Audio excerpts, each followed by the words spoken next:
This video is made possible by all these insanely amazing, lovely people that you see right here. Thanks to them, I'm able to do YouTube videos as a full-time job. My channel wouldn't have gone as far as it has without them, so I am eternally grateful for them granting me this incredible gig that I am so lucky to have. And if you like what I do too, it would mean the world to me if you had a look at my Patreon page. There's all kinds of goodies there, like early access to videos, Telegram chats, helping me decide what videos to make, custom art, and a lot more. Otherwise, keep on keeping on, because you're still amazing just for sitting through this clip for me. Alright, it's time for the video, hope you enjoy!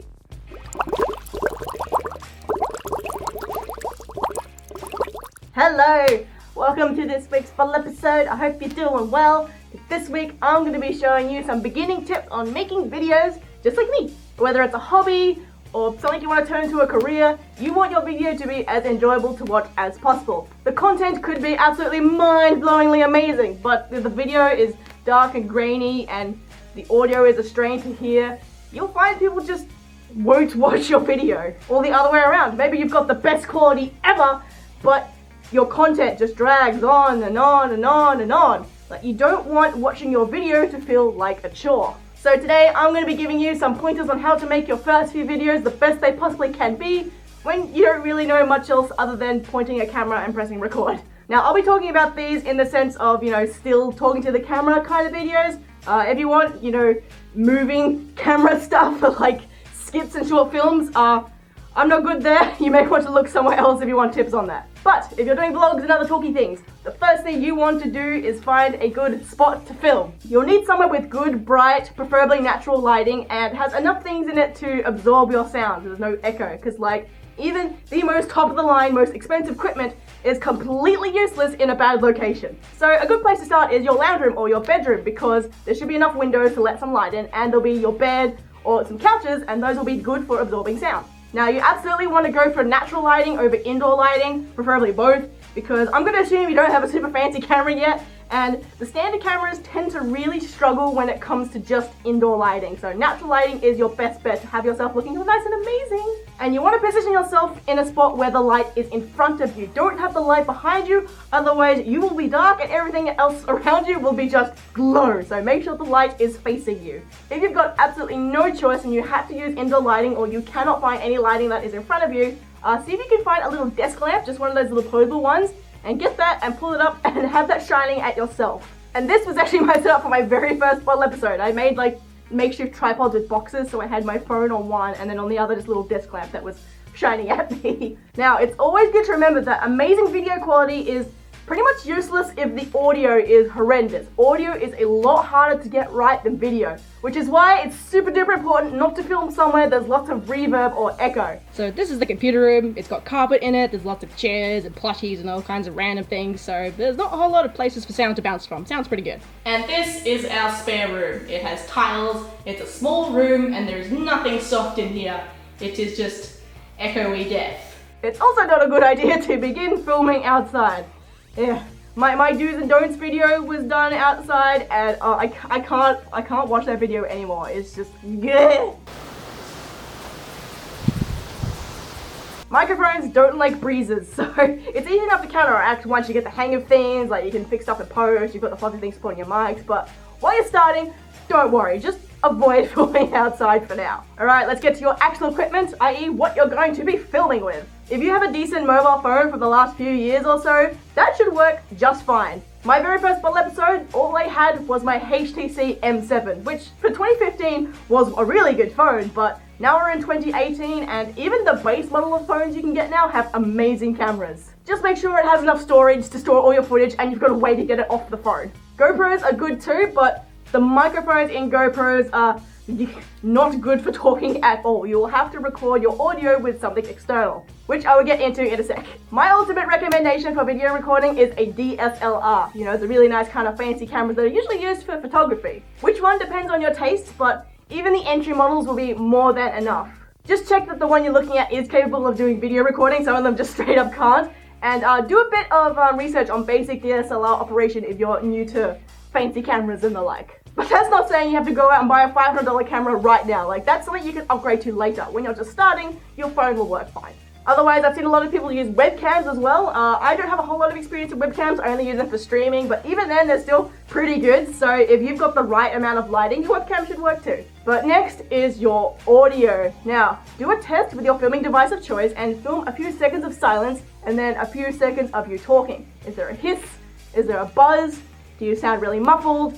Is it just anything that makes the sound really irritating to listen to? If there is a yes, I would highly recommend recording your audio on something else. And then you'll just sync them up in post, but I'll get to that a bit later in the video. As I said before, your video will be almost useless if your audio is a strain to understand, so you really need to work on getting it good. Just hop on eBay or go down to your local tech shop and see what they've got. Pretty much anything is going to be better than most inbuilt mics. You absolutely don't have to break the bank either. The first external mic I bought was a little lapel mic I bought on eBay for like 50 bucks, and oh my goodness, it was so much better than my DSLR, my GoPro, and even my phone. It was just so much better. And I had the mic plugged into my phone, so my phone was recording the audio, and then I had the mic clipped onto my tripod, and Bob's your uncle. But sometimes the mic isn't the root of your audio's problems. If you plan to talk in suit like I do, I highly recommend having one with a nice wide open mouth like Pocari here. Look, my sound comes out very nicely. If there is nowhere for your voice to escape your fursuit head, you're going to be difficult to hear no matter how loud you are. Let me show you the difference between all of my heads. This is what this one sounds like. This is what this one sounds like. This is what this one sounds like. This is what this one sounds like. This is what this one sounds like. And this is what this one sounds like. Getting your setup will involve a lot of trial and error, but I assure you it is worth the effort. Please don't cut corners on the basics. It will make your video a bajillion times better. Before I get into post-processing, I want to talk a little bit about your content. Now, unless you are just amazing at speaking or you're doing a reaction-based thing like unboxings or gaming, food tastings, please script your videos, please. It is very easy to fall into the trap of talking in circles, going off track, lots of ums and ers and pauses, if it's not something you're used to doing. Sure, you can just take out most of it in editing, but the better you do with your filming, the less stuff you have to edit out afterwards, and the less time it's going to take to finish your video. Your content will be a lot more engaging if you stick to a laid out track. I'm reading a script right now. Hi, script. I did a lot of essay writing in high school, and I thoroughly enjoy writing essays, to be honest. So I structure my scripts like a short essay. I don't always follow it to a T, and I'll do a lot of ad-libbing here and there as it happens in the moment, but it is so much easier to do videos when you have a very clear heading. Before you groan at me, oh, Pocari, I don't want to write an essay. You don't have to do that. That's just my way. I find most people will just do dot points, or sometimes just get titles, and those titles will have like little dot points and sentences in them, or lots of dot points with sub-dot points, like, there's lots of ways to do it. So pull up Notepad or just any document writing method and try and get your video out of your brain onto the thing. Like just do it, just write, just see what happens, see what comes out, and then you'll just feel what's more comfortable for you. And pay attention to English class if you are still in school. They will help you tenfold in your script writing abilities. And take a few creative writing classes if you can too. Like the stuff I learned in mine has proved invaluable for my video production stuff. Now, let's get to editing. Please edit your videos. Like, I know it's a lot easier just to upload your raw footage, but taking the time, at least just to cut out the pauses and anything that doesn't contribute to the video goes a long way. Unless you're gifted at speaking, you're gonna need to edit. Like, I get lots of compliments, man, like, oh, Pocari, you speak so well in your videos. I'm like, yeah, nah, that took me like 50 takes. You can see evidence of my not speaking abilities in my bloopers video. But anyone can be a perfect speaker with the power of editing. You don't even need to buy a fancy editing program. Like, there are plenty of free ones out there that will do the job just fine. I started my YouTubing through good old Movie Maker. Shout out to anyone else who has started on Movie Maker or is still using Movie Maker. I later upgraded to Premiere Pro and it has been 1,000 times better ever since, but it is not cheap, and I certainly do not expect people to start there. If you have a Mac, I believe it's Final Cut Pro. I don't use Mac, so I'm not really well versed there, but I don't know if it's free or not. I've just heard lots of good things about it, so there's that one. Whatever program you choose, there are thousands of tutorials on YouTube and just the general internet at your disposal. Everything I know, I learned from tutorials. Literally, just go to Google or YouTube and just be like, basics of Movie Maker. How to add text in Final Cut Pro, add a picture in Premiere Pro. It's that simple. The one thing that might trip you up is if you recorded your video and audio separately. To help, I recommend when you start filming just doing some counting and clapping. You know, be like 1, 2, 3, 1, 2, 3. because they are nice clear cut sounds that will be a lot easier for you to try and sync the audio up. Because it is literally just trial and error adjusting them and getting both the audio to sound like it's one track, and then when they're nice and synced up, you can delete the one that's on the video, and then you've got good video and good audio. And then the last thing you have to do is just go out and make some videos. Experience is ultimately the best way to get better, so go do it.